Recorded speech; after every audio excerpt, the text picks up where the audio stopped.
just last year. During the Maandamano, 75 of them, we say to the 41 Gen Zs who lost their lives, and they're all very young, from Rex, who was 29, that we buried in Machakos the other day, to Kennedy Onyango, who was only 12 years, and who took almost 8 bullets. And this system keeps changing the story. But Kenyans saw a little boy of 12 years whose body was riddled with bullets and who died at the hands of our police. We are here to commemorate these deaths, but also to salute the freedom fighters.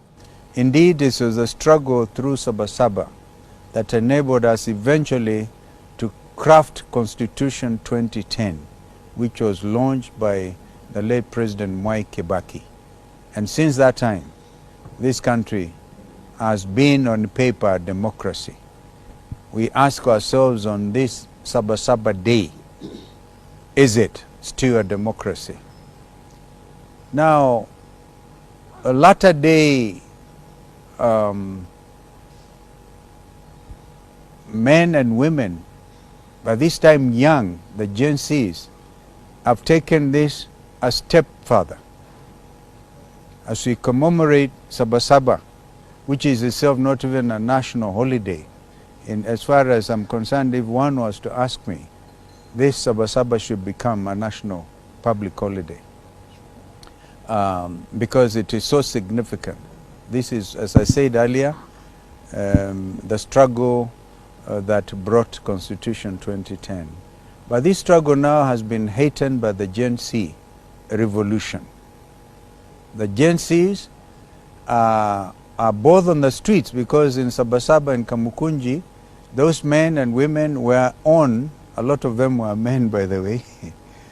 We don't mean demean our ladies, but it comes to a time when that time a lot of men came out. But this time it's a lot of young women who are online and on the streets. We said during the funeral service of the first one to fall, young man Rex Masai, fell at 29.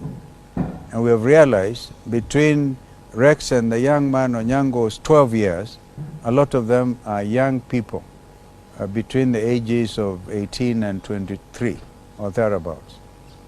And so they have carried the struggle of Sabasaba. And today, as they gather in the streets of Nairobi or wherever they are, we want them to know that Azimio la Umoja One Kenya leadership stands